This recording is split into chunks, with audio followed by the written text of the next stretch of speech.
All right, welcome back to the show, Money Grows on Trees podcast. My name's Lloyd Ross, and this is a very, very special episode of Money Grows on Trees because I have the most special guest with me today. He's the leading authority on human development. He's authored over 20 books, and he's the founder of the Demartini Method and Breakthrough Experience. He's been featured on Larry King Live, Oprah Magazine. He's been featured in The Secret. He's been on stage with Wayne Dyer, Deepak Chopra, Donald Trump, Richard Branson, and many more.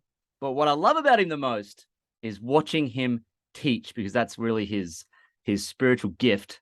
And we get to have him on our show today from his yacht where he teaches. It's Dr. Demartini himself. Welcome to the show, John.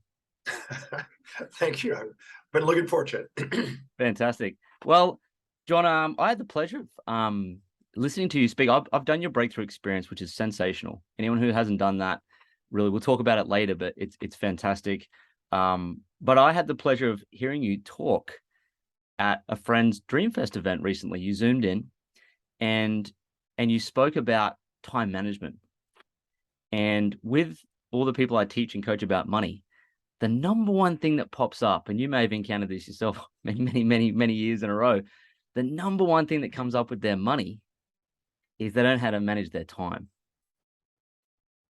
So would you be able to give us some wisdom around some of that stuff that you've encountered, and even just touch on your story as to how that came about? So you'd like me to share that story, huh? Yeah. Well, if you want to, yeah. Yeah, right. When I was 27 years old, I had opened up my practice, and I hired me an assistant to assist me in doing things I really didn't know much about. And I went into operation, but I noticed that I was doing a lot of things that I wasn't trained for and that really weren't most inspiring for me. And it felt a bit weighed down. I needed some assistance. So I went over to Walden's Books, which was a chain at the time. It's 1982.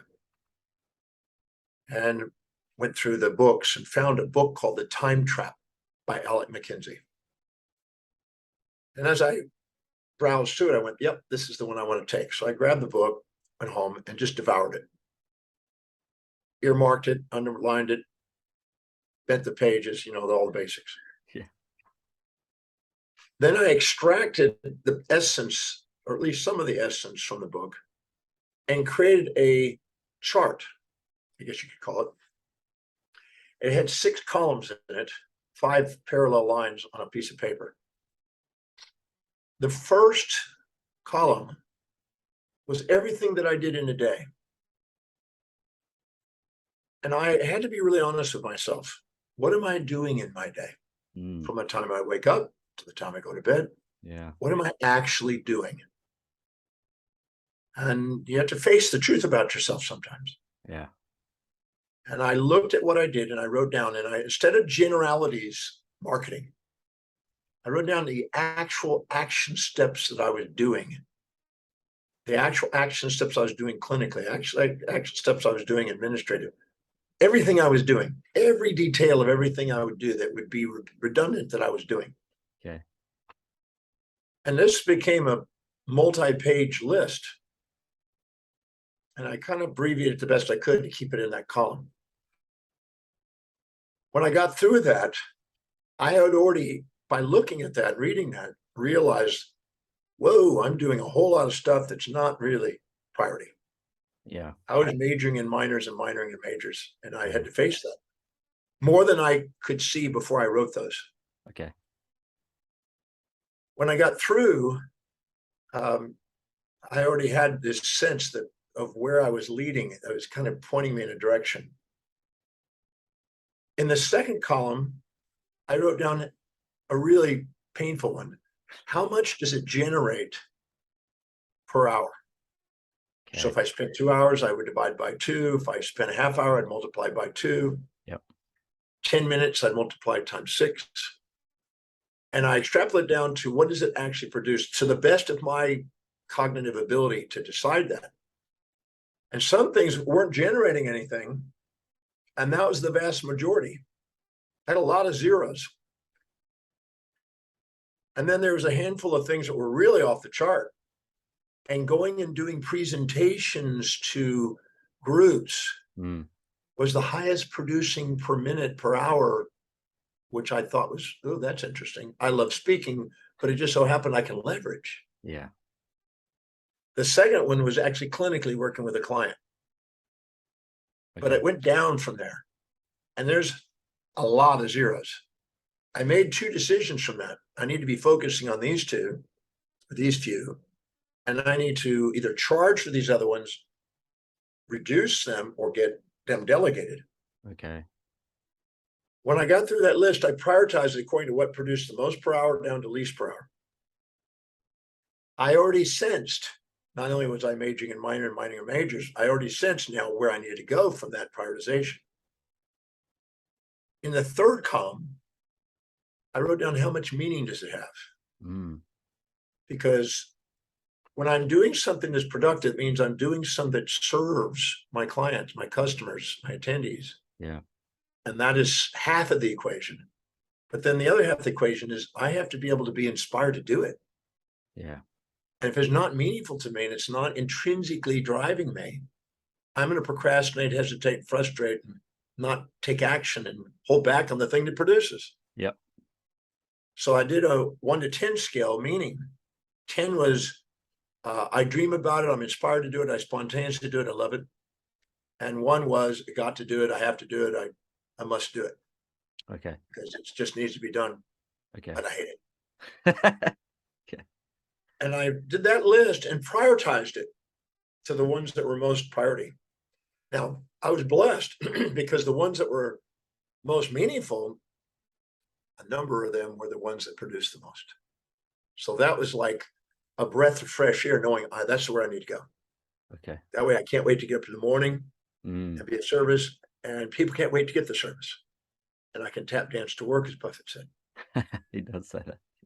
The fourth column, was how much would it cost to delegate the others? Okay. Per responsibility. Now that would take a little bit more diligence because I had to think of every cost and what would it take for a specialist to do that? Yeah.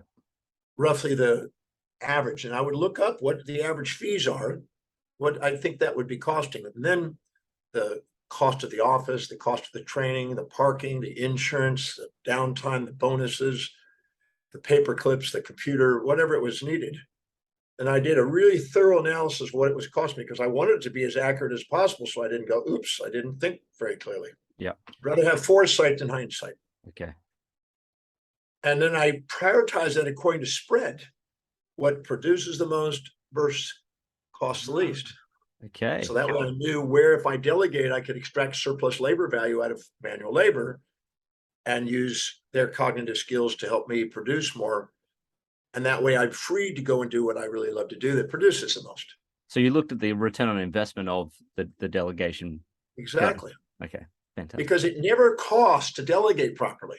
It only costs to abnegate, to hand it to people that aren't inspired to do it. So then when I did the next column was how much time do I actually spend on that? So I'm really knowing, do I need a full-time position, a part-time position? So I could reallocate the jobs and design the positions more effectively and where there was overlap skills. In the last column is the final prioritization. Taking all the variables together, what is the final prioritization from the most important to the least important? Because I learned that when you go through the pathway of delegation, you delegate least important to highest important. The very last thing you delegate that is the most important thing that you do, that you duplicate yourself with a franchise or somebody you pass on, when you set the torch off to somebody else. Yeah. When I got through, I had a really clear idea and I divided that entire thing into 10 layers. I don't know why 10, I could have done 7, but I made it 10. Okay. Because that's sort of what I figured it was going to take for me to delegate it all. About 10 people over time. So there's probably 10 key tasks was there that you had to. Yeah, 10 key job skills. Yep. And specialties. And then what I did is I then put the one into a job description, did my best on a job description, looked at what values were needed for that job description, and then put out the ad. Now, it took me 3 people to get that person, that individual. Okay, so you went through a couple of people, weren't so good. Yeah, I was like Arnold, Okay. the Terminator. So you had to be very fast to figure out if they were very good fit, and then if they weren't, you replaced them. That taught me about how to not ever hire anybody until I determined what their values were. Because I want to know what their life demonstrates that they spontaneously do that nobody has to motivate to do. Because I don't want to have to motivate people and push people uphill. Yes. Motivation's a symptom, never a solution for a company. Motivation's a symptom, never a solution. This is your special area of expertise. Like you're known, John is known for values. Like this is your. Yes, this is an area that I've 45 years out of my 50 years of teaching is that. Yeah. Now, because nobody goes to work for the sake of a company. They go to work to fulfill what they value most. And if they can't see how what they're doing in the job description is going to fulfill what their highest value is, they're not engaged. And you're going to have to keep reminding them and motivating them because it goes into short-term memory and they procrastinate, hesitate, frustrate. Because only in your highest values do you spontaneously take action. Okay. So then once I got that and I hired the person, 3 people, I hired the next person, 2 people. After that, I got pretty good at hiring. I learned how to refine that and ask the right questions. Now I have a whole science for that. And how to ask questions to hire people so you're not having to hire again and again and again. Once I did that, in 18 months, from the time I read the book, 18 months later, one assistant and myself in a 970 square foot office was a 5,000 square foot office, 5 doctors, 12 staff members, all specialties, doing their thing. I am out speaking and generating 100 new patients a month and doing only the specialty patients, and the other doctors are doing the other ones. And I've delegated that in training them and training the public and training them, training the public. I had my own TV show by then. I had my own radio interactions. I was publishing books already. I was getting messages out most effectively and efficiently, doing presentations 1 to 3 times a day, and then working with only the specialty CEOs and the highest quality people I could that had the biggest outreach, and delegating all the things that anybody in the profession I could probably get to do. Now, when I did that, tenfold net worth increase, not net worth, but tenfold increase in income. Wow. Lower, just much less, the distress levels went down because distress is a byproduct of not doing what's deeply meaningful to you. Yeah. Because when you're doing something you're inspired to do, you can work all day long, 18 hours a day. I do it 18 hours a day, 7 days a week. I know. It's incredible. But when you're doing something that's low on your values, the amygdala comes online. It wants to avoid distraction and stress, and it wants to go for immediate gratification. When you do, you keep having distress, not eustress. Eustress is wellness promoting and productivity promoting. The other is distress because you're putting fires out. So I released that, got people that loved doing what they were doing. So everybody was doing something they loved to do, and it was a high performance, engaged dynamic. And I was out doing my thing, and I had it delegated, and people are reliable to do what they love doing. They're just not reliable to do what you tell them to do that's not inspiring to them. Yes, makes sense. So it produces to delegate. So today, I only teach, research and write, travel. Everything else is delegated. So if my girlfriend says, "Do you want to make love, baby?" I said, "Look, if I organize George Clooney to take care of that for you today, will you still love me?" Every time she said, "I'll love you even more." That's great. That's fantastic. So there you go. I mean, a great example of even, delegating even the fun stuff. Joking now. I don't delegate that. Yeah, I know. I showed you my girlfriend. You wouldn't delegate. No. I know you wouldn't delegate that. It's a great example of I love your sense of humor. It's really interesting though, because I mean, what do you think it is then that stops people going through this exercise that you did? Like, what stops them from delegating? There's a number of things, and the time trap outlines probably the majority of them, I've seen a few other additional ones that weren't in the book, but one of them is, well, by the time I delegate, I could have done it. Uh-huh. The other one is, by the time I train them, they're not going to do it the way I want, and then I got to do it again anyway. Yeah, okay. Another one is, I might have a liability if it's not done the way a certain way. Okay. Another one is that I don't want to have to manage people. I got enough on my plate. Okay. And what if it doesn't produce more than it costs? I'm going backward. I mean, there's just a list of things that people come up with in their heads. Yep. And it's a lot of it is the idea that of pride. See, the amygdala, the lower subcortical area of the brain, is addicted to pride and addicted to fantasies, a pleasure without a pain. Yeah. The executive center pursues a purpose and meaning and embraces pleasure and pain equally in that pursuit. So if you're not in your executive center because you're not doing what's highest on value, the amygdala makes you get addicted to you thinking you're superior to somebody.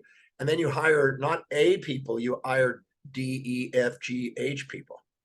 Because you want to feel like you're a leader because you're insecure having people that know more than you around you. Okay. So that blocks people from giving themselves permission to liberate themselves and surround themselves with experts so you don't have to deal with it. I don't know all the stuff that goes on in social media, the internet. I have people that do that. I'm an idiot. So they were interviewing Richard Branson one time. And they said, what's the key to your success or achievement or whatever? He says, I'm dumb. I don't know. I had to hire people that knew what they were doing. So someone told me the other day then that particular skill is called strategic incompetence. So you kind of select things that you're strategically incompetent at. My wife taught me this. Okay. My wife, who is from Melbourne. Okay. There you go. She says that she purposely made sure she knew nothing about cooking, so I'd take her out to dinner. That's very clever. Yeah. She has the same strategic incompetence as me then, because I'm the same. I mean, yeah. So, okay. So, I mean, you can apply this to not only business, but home life too, right? Like if someone's in an employee role, they can delegate a lot of home stuff to create more time for themselves to maybe even start a business. Yes. Can I share a story? Yeah, of course. Yeah. Love you too. So I'm in Seattle, Washington, teaching the breakthrough experience. Yep. Which I've taught 1,160 times. And there's a couple there, and they're probably 32, 31, 32, 30, something like that. They're young doctors that had just graduated a few years, maybe 5 years or something, 6 years, 4 years maybe. And they were having some conflict a little bit, some tension. Nothing major, not divorce stuff, but just tension. Sure. And they both were doctors, but they ended up having a child. And she kept working. But when she got to the second child, she ended up deciding, I need to be more of a mother. So in the process of doing it, she had read a book written by somebody that did not have a high business savvy or business or capacity to earn a lot of money. So was totally dedicated to children. Wasn't business oriented or professional oriented. So the book was projecting their values onto the readers, that a real mother is 100% there and makes natural foods and makes natural cotton diapers and It was like Miss Tofu kind of thing. Yeah, yeah. And so she was giving power to that authority and thinking, I need to fit into that, even though she wasn't thinking, that's not my same set of values. Yeah. So now she's putting an expectation on herself, according to the authority she's reading, about how she should be as a mother. Yeah. And how her husband should be. Of course, the woman who wrote it, husband made about $50,000 or $60,000 a year. The husband's over here is making $400,000 a year. So he's a more professional instead of a guy that comes home 9 to 5. Yeah. So she injected some of those values, which is an internal conflict. And anytime you do that, you're in your amygdala, you're emotional. And she tried to put the projection on him. You need to be home more to be with your kids. There you go. And he says, you just needed a bigger house. You're not working. We were working together. I got to double the work. I'm kind of, I don't know how to describe it. Coitus squared. So in the process of doing that, I sat with him and I said, listen, I want you to make a list of everything you do at home to the girl. She did it right there on the spot while we were doing other things. I made her make a list. And then everything she was doing at work. And I made her go through and prioritize that. And then I made her stop and think. What does it produce? 0. What would it cost to delegate that? What's the meaning? I went through the whole thing. Yeah. The whole step. When she got through, she had an identity crisis and an internal conflict about being a good mother between the authority and herself, because she really wanted to be practicing and was jealous of her husband because she wanted to be able to make an income and do that too. And she felt trapped by his kids. Far out. So all of those, the conflict they were experiencing, I mean, it's so deep seated in something completely unrelated. It's exactly. So what happened was we prioritized all that and realized that she was doing at that time, a $20 an hour job. Over in practice, she could make between $400 and $1,000 an hour. There you go. And so happier. She's doing a $20 an hour, devaluing herself, doing something low in her values she didn't get trained for, that she didn't dream about, doing it because she's subordinated to a woman who only made 20 bucks an hour. And in the process of doing that, had this internal conflict. And when she saw that, and then I asked her a big question. Do you think your husband wants to be married to a maid? Oh, and she goes, ooh, that really hurt. Now, maids are magnificent people. Yeah. And the au pairs are magnificent people, but not when you have the specialty you could be doing. You're doing not an unimportant job. It's not meaning. Yeah. It's a devaluation of time. Yeah. It's not a time-wise action. So we hired somebody to do that, not then on the day, but she made a decision to do it. So she hired somebody to do some of the cleaning, some of the cooking, some of the shopping, some of the taking the kids to certain places. And she went back to work. Yeah. And she started making 400, 500, 600 an hour. And she then realized, I can now put investment money away for their college. I can take trips for the kids. And when I come home, the house is clean, the cooking is done, everything is organized, and I can now spend quality time with my kids. So she actually had more time with her kids per day because she was having to stick them in front of video games to keep her able to do the job she was doing with her kids around. So she thought she was actually doing mothering, but she wasn't. She was doing a less valued service. So she was doing mothering based on someone else's perspective about it or values around it or whatever it might be. So I found this myself too after doing your training of the values. Someone said to me the other day, they said, Lloyd, what do you do for fun? Because I told them how much work I do, which I love. And they said, what do you do for fun? And because I've done your training, I thought, hang on a second. Why do I have to fit into your values of what you think fun is? Yeah. Well, I just say thank you, but no, thank you. Everybody's definition of everybody's going to project their values onto you. Yes. You have a high value in kids, they're going to say, how's your kids? Yes. They have a high value in golf. Don't you go out and golf? Yes. They have a high value on movies. When do you go to movies? That's they right. Have a high value on sex. When do you have sex? Whatever their values are, they're projected onto you. And when you really know yourself, you know what your values are, and you don't get swayed by trying to be somebody you're not. Yeah. Because the magnificence of who you truly are is far greater than all those fantasies and delusions you might get imposed on you. Yep. So having the courage to stand out and not fit in is liberating to the least, at least. And it's invigorating when you get in motion and start building momentum, and it becomes unstoppable. Yeah. You're best serving the world when you're living in your values by your own values, and you're doing the things that do light you up. I mean, that's it. And it's not work. No, it's play, right? It's play. Yeah. Your play is work. Yeah. But here's the difference. You can have Monday morning blues, Wednesday hump days, thank God it's Fridays and week friggin' ends. Or you can do what you love and make your vacation the same, so you don't think about it that way. Yeah. And you have way more energy. Yeah. Now here's the clincher. When she did that, was able to go back to work, he was able to spend more time with the kids. So all the things they really wanted to achieve in the first place was really done by just getting very clear on what they valued the most and then delegating the things out that they didn't really value.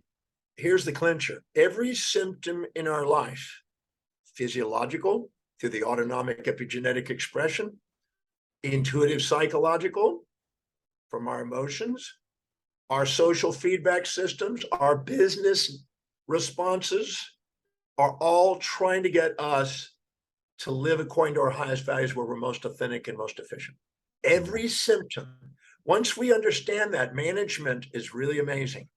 Once we understand that, we empower ourselves and escalate our scaling up of our life or our business. Incredible. Incredible. And so it really lends itself to then the question that probably people would have, even listening to this episode. And I'm certain anything you put out there too is that, well, what are my values? How do I know? And that's like, if they're just learning it for the first time on this episode, like, well, what are my values? You've got, and I've gone through it myself, and it's very empowering. Obviously, it's the first step, no doubt. You've got a set of, I think it's 13 questions. Yeah. That you go through that people can identify their values. And is that the first step that someone should take to figure out what it is? I think it's probably the first step that anybody can do in their life if they want to help fulfill their lives and master their life. I can't imagine how you're going to get where you're going to go until you define what it is. It's like getting in an Uber. If you don't know where you are, you don't know where you're going to go. How the hell are you going to get there? Yeah. It should be the first step. Yeah. You need to know who you are. Yes. And then that tells you what you're going to be committed to. Because the hierarchy of your values is dictating your destiny. Tell me what your values are. I'll tell you where you're headed. Yeah. And it's interesting when you go through those questions because you say things like, show me what's around you, show me what you speak about spontaneously, and I'll show you your values. Those questions really dig it up. Yeah, because most people, when they think of values, they think of some sort of moral and ethical, moral hypocrisy that's imposed by some religious or political organization that's designed to disempower you so you depend on them so they can control you. I'm not interested in that. I'm interested in knowing what it is that you are intrinsically driven to do, that your life demonstrates you spontaneously do, that you're committed to, that you love. Yeah. And structuring your life so you can live an inspired life. You're not going to live an inspired life doing low priority things. Yeah. And everyone is different in terms of the gifts that they've been given, what lights them up. So I think that's a wonderful place to start. So they can. So some people have a high value on raising kids. Yeah. If you have a high value on cooking, then you go home and cook. Yes. If you have a high value on cleaning, which I so far haven't met too many women that really but if you do, if you love making sure the place is, spotless. Yeah. It's a Zen experience for you, then put that on the list and do it. Totally. Yeah. But at the same time, if you are, and make sure that if you have a husband that's with you and you're not doing anything that's producing income, then you are still in business. You're in the business of fulfilling that one customer called your husband. Yeah. Yeah. But if you don't fulfill them, you're going to pay a price. Yeah. So you want to make sure that you realize where your business is. Your business is either in a husband or it's in people. Yes. Doing some sort of service to people. Yeah. Okay. And so this is applied to obviously various things, like you said. But I remember I forget where I heard it. The story you shared, was it on The Secret? I'm not too sure. But you were on a plane one time sitting next to a young lady and she was looking for a relationship. I love that story so much. And it can be applied, the values can be applied to that experience of finding someone to fall in love with too, yes? Yes, absolutely. So what did she go through with you on the plane to then figure out what she wanted that flipped her whole? You want the story? Well, do you want to tell? Do you think it's pertinent to this show, or do you think? I think sure. Story. I mean, she's one of many that I've had the opportunity to do this with. But so when I fly, I usually get on first. Yep. Or sometimes I'm in the club lounge and I come on last. Either first to greet people or last to make my entrance. Okay. So I come on last on this particular time from Houston to Las Vegas because I'm speaking to a big conference the next day in Las Vegas. And when I got on last, I'm in the third row. I'm in aisle or seat C. And right next to me is a 27 tall, blonde, blue-eyed beauty. Okay. She was endowed and with blessings. And I don't know about you, but I know when I travel next to somebody that's attractive or beautiful, it makes the flight better. I don't know what it is. It's just something about it. It kind of spurs the electronics and the juices, if you will. And so anyway, I said, hi, I'm John. She turned around and says, hi, I'm Tina. And I said, Tina, what do you do for a living? She said, I work at the MGM Grand Hotel and I do a hair and makeup for the celebrities that perform there. And I said, fantastic. She said, what do you do? And I said, well, I fly around the world doing presentations and write books and movies and things like that. And she said, fantastic. And then I said, so now, Tina, what are you working on? What is your goal? What's the big goal you're doing in your life? What's the objective you have? And she said, well, right now I'm looking for my soulmate. And I'm sitting there going, this is good. I love this. This is a setup. I can't take advantage. I got to take advantage of this. So I said, great. How would you like to meet your soulmate today?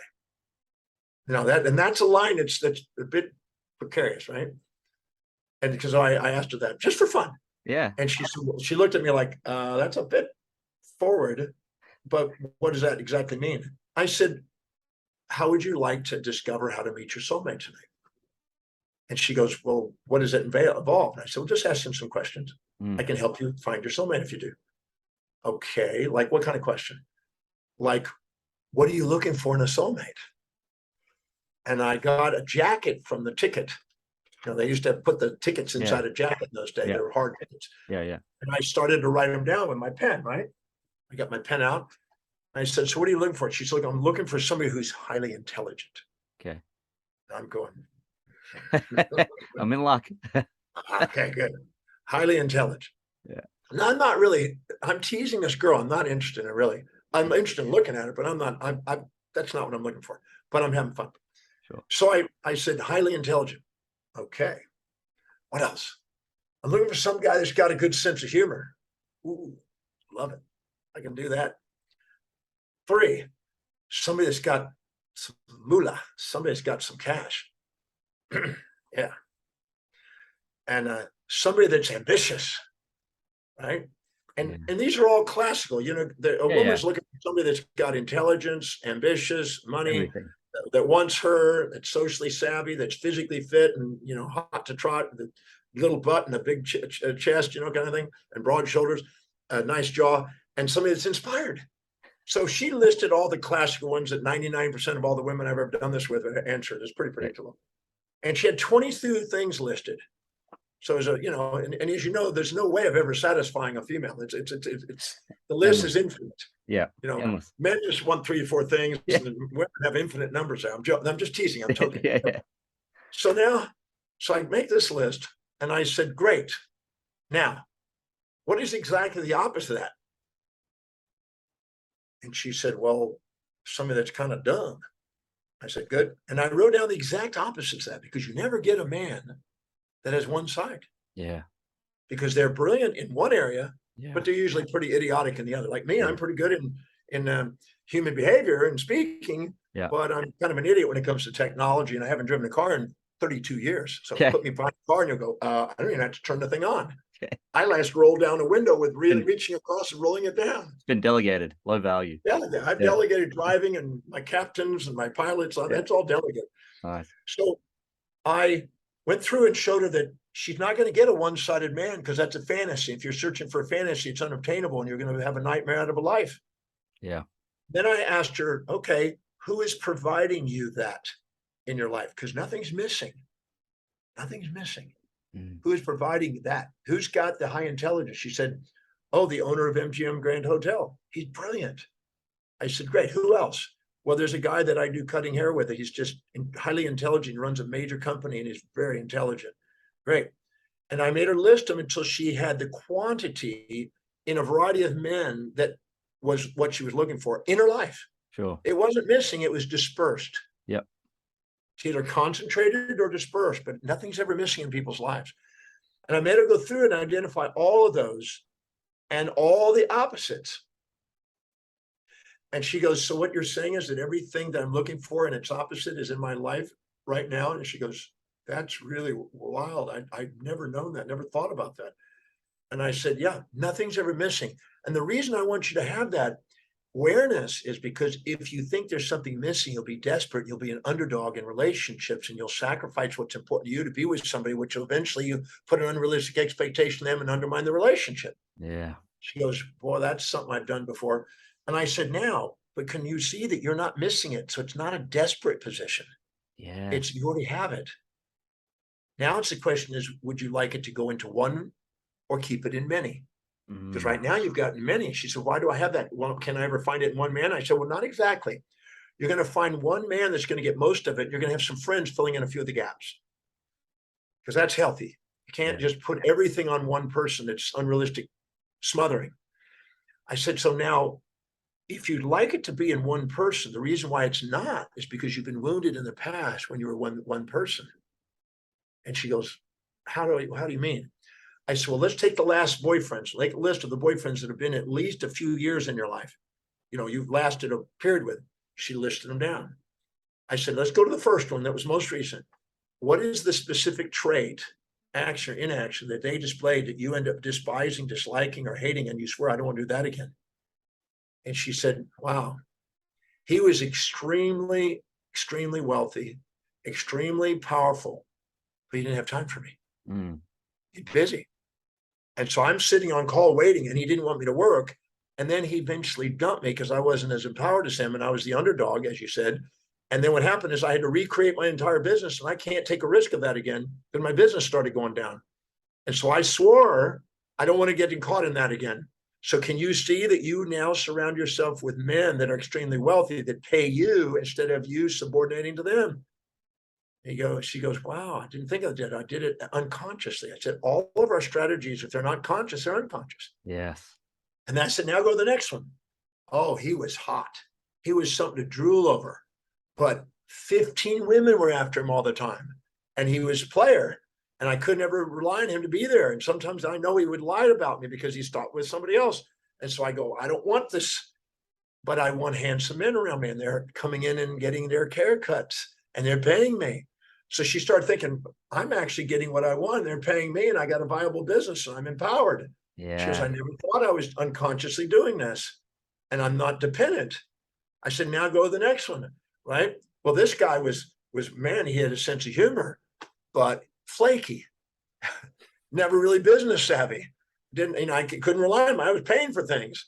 And I go, I don't like that. I got a son here that's a goof, but I thought I wanted this sense of humor. And then she goes, wow, I have made sure that I've avoided those things that I like, but with it came the things, the downsides, as you said. There's always a peccadillo with everything that you admire in somebody. And she goes, I'm starting to get the gist. What I did is I unconsciously am avoiding the pains that went with the people that I was looking for. And I wanted the one side, and I didn't want to take the other side. And I've been looking for a fantasy to escape that, and then not running into it. Now you're getting it. You've manifested everything you want. You're an empowered woman. You've created a form you do. So will I ever get it closer to the one? I'd like a good, lovemaking and somebody to sleep with at night and stuff. I said, great. We're going to now, if you don't mind, take the time to clear out those wounds. And that's where I brought in the breakthrough experience information, the Demartini method. And I one by one methodically showed her how to dissolve the resentments that she was unconsciously trying to avoid with her instincts from the amygdala. So she could go back and have an executive function and plan what she wanted and honor it and manifest it. Yeah. So what happened is we cleared 4 wounds, and we're landing now. Time ran out. I didn't care. I mean, I was going to read, but this is getting to do what I love to do and help somebody is always inspiring. Yeah, absolutely. So I had a car service waiting to pick me up. I said, look, I'm going literally across the street from you. If you want, I can drop you off there. She said, absolutely. Great. So we exchanged cards. We had a great chat. Dropped her off, said goodbye, went across the street, speak. 3 weeks later, because I gave her a card, 3 weeks later, she sends me an email. She says, dear Dr. Demartini, I will never forget the time we met and on that flight. That was like an angel sent with eye-opening insights I would never have gotten if I hadn't sat with you. All right.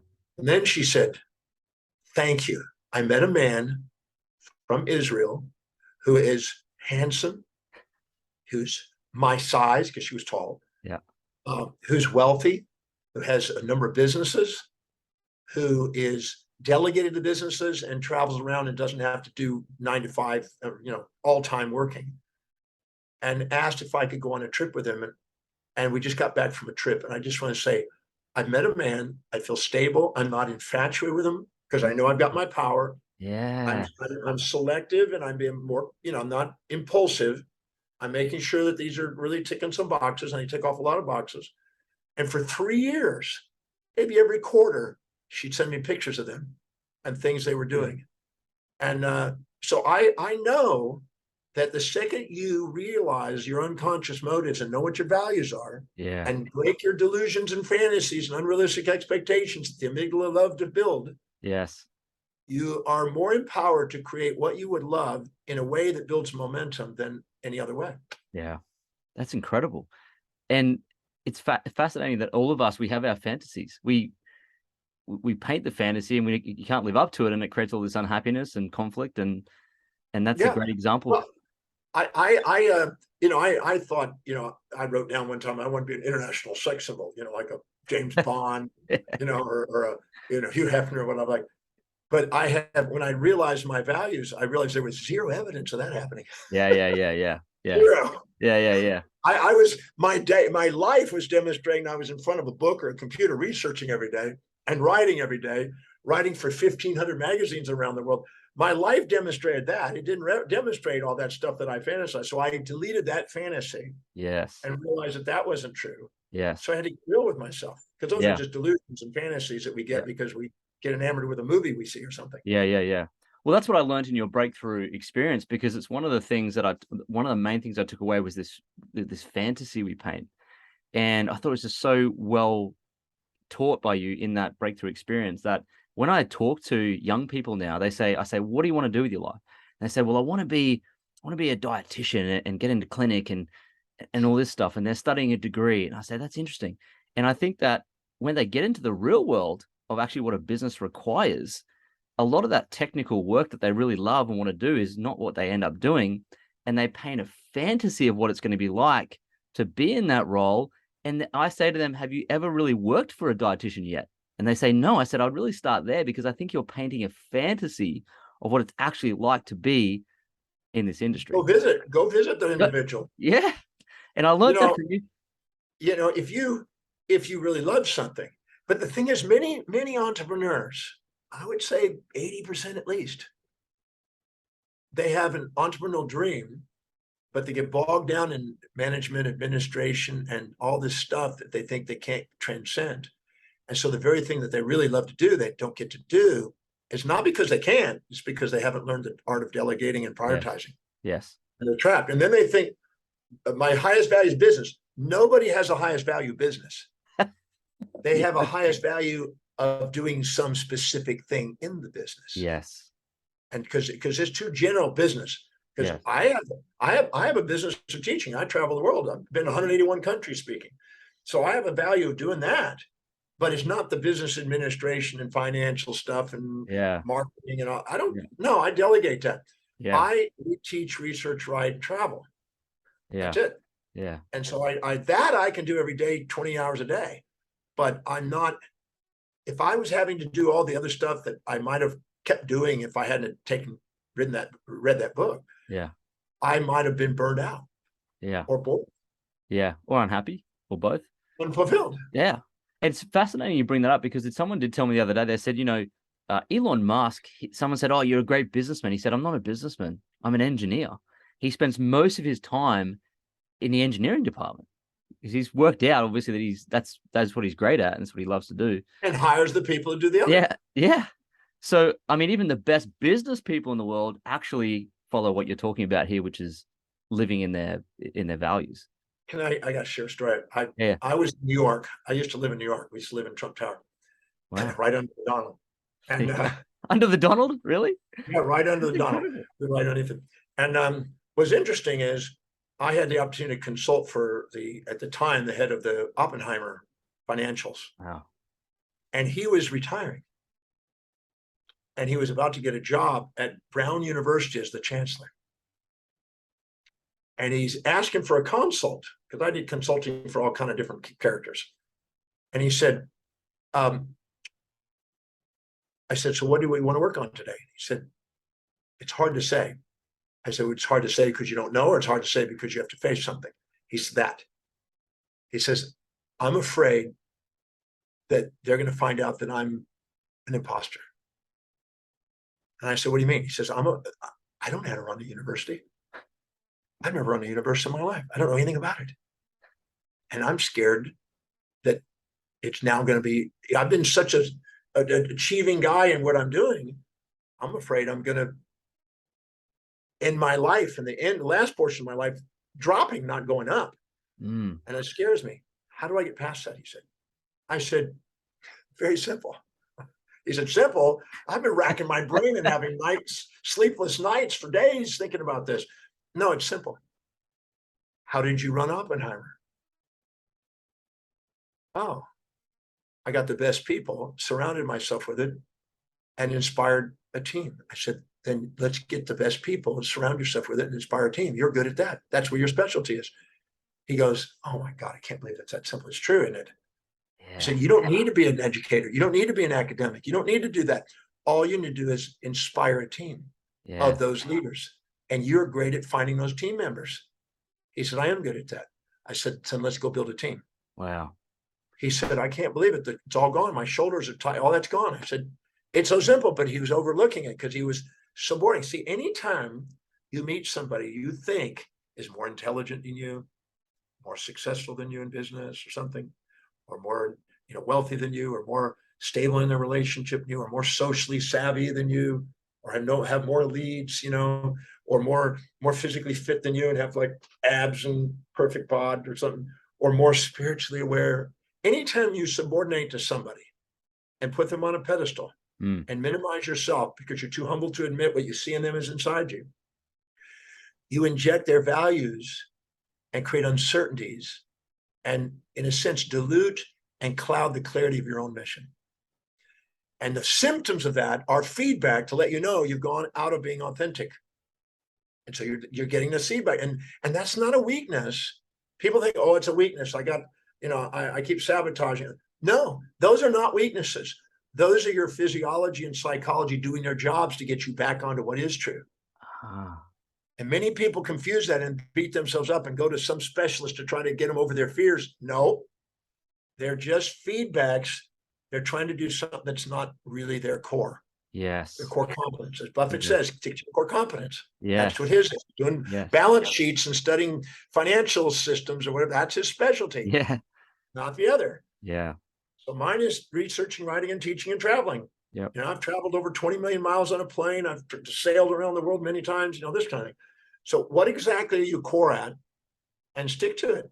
Yeah. And build momentum and become known by it. Donald Trump, even though he's a crazy guy and people wonder about him and all that stuff, I learned something from the guy. And I did learn this. Find it is that one thing, as Gary Keller says, that one thing that's the core you. Yeah. Become the greatest at that, build momentum, build a brand around that that's unstoppable, and stick to that. There you go. So I'm a teacher. That's it. I got introduced to a very, very strategic brotherhood of very top A people on the planet just the other day. I got to speak to them and get interviewed. This guy does prime ministers and he's Oprah and Elon Musk. He does good, he's a sharp guy. And I got to be interviewed in this thing. And it was interesting because all of those people were all top A people. They're all leaders in their field. And so when I did that, I immediately, when I see somebody that I think they're great at something like that, I immediately go, where do I have that equivalent in my value system? So I'm playing level field. Yes. Otherwise, you're minimizing yourself to somebody. And I don't do that. I've already taken the most powerful people on the planet and just find out where I have everything I see in them so I don't have to do that. So, and then they become part of the network you play in. And you end up resonating in that field because nothing's missing in you. I said in the breakthrough, at the level of the essence of the soul, nothing's missing you. At the level of the existence of your senses, things appear to be missing you. Yeah. And the only thing that appear to be missing you are all the things you're too proud or too humble to admit that you see in others inside you. If you can have reflective awareness where the seer, the seeing, and the seen are the same, you liberate yourself from those volatilities and emotional amygdala responses and get focused on your mission and build momentum. It's like, this is it's like when you talk, you can tell that this is it just flows out of you. You can just talk about this all day. And that's why I love being taught by you. It's just perfectly said. Let me ask you a question then. When you go into that experience with these leaders and you don't want to be subordinated and you say, well, what do I see in them that I have in myself. What can you give us an example of, say, that in action? So, like, for example, if I walk into or have an experience like that where there's a lot of big, powerful players, what do I say to myself, or what questions do I ask to actually then bring myself in a level playing field? The same thing I taught right to. What specific trait, action, or inaction do I perceive this individual displaying or demonstrating that I admire, look up to, or infatuate with most? And narrow it down to a trait, physical trait, an action that they do exceptionally, or an inaction that they don't do. Identify what that is. Don't lie to yourself. Be really precise and narrow and write all those down, whatever they are. Now, then you go to a moment where and when you perceive yourself displaying or demonstrating that same specific trait, action, or inaction that you admired in them to the same degree, quantitatively and qualitatively. At first, you're going to say, well, I don't do it as much as them. Yes, you do. You can only perceive in other people things that you have, but you're too humble or too proud to admit it. There's an old statement in the biblical writings in the New Testament under Romans 2:1, and it basically says, beware, for what you judge in others is within you. And it's true. Yeah. And so taking the time to go and find it. Now, I've done this on 100,000 people minimum. Yeah, I remember you saying. Yeah. Yeah. And so I can guarantee it. And people always say, no, I don't do that. I don't have what he has. Look again. It's in a form that is in your values. It's not in their value form. See, I got the genius of Stephen Hawking, but not necessarily in astrophysics, even though I've written textbooks on astrophysics. It's not necessarily in there. It's in human behavior. Yes. So I just look at where do I have that dedication and commitment and willingness to do it regardless of the obstacles and creative, innovative ideas and prestige and everything else. Where do I have that? It's in my area. Yeah. Once you identify where it is, you're not trying it to be in something that's not you. Yeah. It's honored in your form. People get caught and going, as Emerson said, envy is ignorance and imitation is suicide.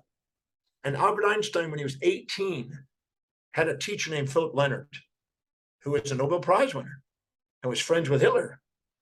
And Einstein stood up in his class, which you didn't do in those days in Germany, and challenged his authority on a particular topic that he got his Nobel Prize with because he found a flaw. He found a flaw in his teaching. Yeah. Even though he got a Nobel Prize. And he stood up to him, and this guy did everything he could for the rest of his life to destroy Albert Einstein, including try to get him assassinated. But Einstein said, my contempt for authority is what made me the authority. It's not my subordination to authority that ever makes you an authority. Yes. It's the contempt for it. That means that just because somebody's an authority doesn't mean I have to believe it. It just means I take that information in and I gather it and look up. And he even said, Einstein said something really nice, and I'm paraphrasing. He said, if God discovers something different than what I've discovered, I feel sorry for the bastard. I feel sorry for him because he's going to have to go and learn again. He needs to go and study my work. That's sensational. That's so good. I mean, this has been such a wonderful episode. I could just listen to you teach all day. I just want to say thanks so much for being on the show. But I do want to finish with this with you, John, because us, or you rather, I'm just sitting here facilitating this, but talking to the audience about time management, well, delegation, creating space for yourself to live in your highest value, how to identify your values. That's so important. But people don't put them into practice. So I want to talk very quickly towards the end here. Let's talk about your breakthrough experience, because I did read yesterday, I didn't realize this, but I'm pretty sure you do 43 a year. I have. During COVID, it's been less because we do them by time zones. But up until COVID, 40 to 43 a year was pretty consistent. I've done 1,160 breakthroughs. Incredible. So yeah, it's about 40 to 43 a year. And that's where you take all of your teaching, the Demartini method, and you actually put it into practice. I mean, doing the breakthrough exercises. I make it good. I make them learn it. Yeah. So that way they know how to use it the rest of their life. And it's a gold mine, that tool, because it's, I just finished presenting a program on 1,000 health conditions. The neurology, the endocrinology, the physiology, the pathology, everything about I went through all the organs and systems of the body and all the different pathologies. And I went through and showed how our applied psychology is affecting those physiological systems. Let me give you an example. If you live by priority, without a doubt, if you live by priority, the blood glucose noxion surges up into the forebrain, into the executive center. And if you live by lower priority, it goes into the amygdala, subcortical area in the amygdala. If you do in the amygdala, you're going to be volatilely, subjectively biased in your interpretation for survival. If you're in the executive center, you're in thrival. Now, if you do that, it automatically stimulates a certain area of the hypothalamus, which then goes into the autonomics, which then goes to the intercardiac network, which is a syncytium of nerves in the heart, and activates certain hormones to synchronize the heart that's in phase lock with the brain, with gamma waves in the brain that comes out of an alpha rhythm that makes sure that there's a synchronicity, which brings tears of gratitude to the heart, opens the heart, as they call it, and brings poise and presence and automatically a transcendental inspired state with tears to the eyes, a eureka moment that you see lucid vision on. So the physiology is an absolute confirmation of the wisdom of how to live. So I went through all the physiological systems. I taught pathology, embryology, I taught all that, neurology all those years ago. So I put all this together and showed how each illness is a manifestation trying to wake people up to their authentic self to try to live an inspired life. And we spent over 1,000 different conditions in 5 days, 200 a day. That's incredible. So really, what at the end, that's why Warren Buffett is 90, he's 93, and Charlie Munger's 98, and they're still working because they've actually worked in the realm that they're most happiest in. Yeah, and even though they're eating a McDonald's. Yeah, even though having 6 Cokes a day, and it's still, and I think this is that's really what he loves. Yeah, that's what he loves. Yeah, he's got a rhythm. His microbiome advertises Dairy Queen, inside. The bacteria are wearing shirts. That's so true. But I mean, it really just proves that. Like, that's why these people can go and have these poor diets, but they still live such a great, fun, long life because they're in there. There's a number of variables on longevity. And what's interesting is every time you're living in your forebrain, your telencephalon, it's because you're living by your highest value, which is called your telos. And the moment you do, your telomeres on your gene extend to live longer, to fulfill a longer term vision, because people who live in their highest values have longer term visions. So your physiology lets you know you're living authentically. It's trying to help you. That's it. That's the answer, really. It's a fountain of youth, really, isn't it? Do what you love to do. Part of the fountain of youth. It is. Yeah. And by the way, in my case, 120 years is a pretty good deal. If I got 120 years, that'd be pretty good. I'm 68 now, so if I had 120 years, I'd be doing pretty good. I don't know after that if I could be an international sex symbol beyond that. That's why I think that's a good. If I get 120. So you've got 120 on your target. That's it. I think about that too. I think about 125. So I'm with you on that. I think that if we don't have the vision and the goal, we're never going to get there. Yeah, I'm already selling. I'm telling my students. I said you can sign up now for a discount for that seminar on that day. That's so good.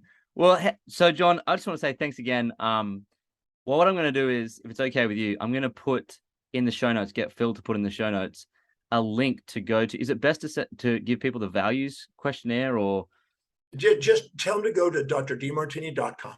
Okay. Go on the line, just look for determine your values. Okay. And take advantage of that. Okay. And maybe they'll see a little advertisement. I've just got a new book. I've got 3 books coming out. Yeah. Yeah. We've got 43 out. There'll be 50 books out by 2 years from now, where we're doing a series. I got 3 coming out, just bang, bang, bang. And this one is called The 7 Secret Treasures. And I just finished I saw that. 2 nights ago, I finished The Resilient Mind. I have another one called The Productivity Factor. That's going to be about that productivity. Yes, perfect. So they're the 3: the productivity factor, the 7 secrets, treasures. 7 treasures. All 3 of those will be coming out very shortly. But the 7 Secret Treasures is out tomorrow. Okay, out tomorrow. And I saw that pop up on your website. You can grab that. So I'll be grabbing that book. So I'll put in the show notes. Go to Dr. Demartini's website. Go do the values test. Get his books. But here's what I'm going to finish with. Do the breakthrough event with Dr. Demartini. You get to jump in with him for a couple of days, spend time with him, and you will be blown away. I mean, you're probably blown away already from this episode, but jump into the breakthrough. I'm going to encourage everyone who listens to do the breakthrough with you. I think it's just wonderful. So, John, thanks so much for your time. I'm just so Thank privileged you. and honored for you having me jumping on the show. So thank you No, so much. thank you. Thank you for the questions, because without the questions, that's what makes it happen. Sure. Thank Well, you. it's been an absolute pleasure. So thanks, and I look forward to seeing you back in a breakthrough and catching up with you soon. Thank you so much.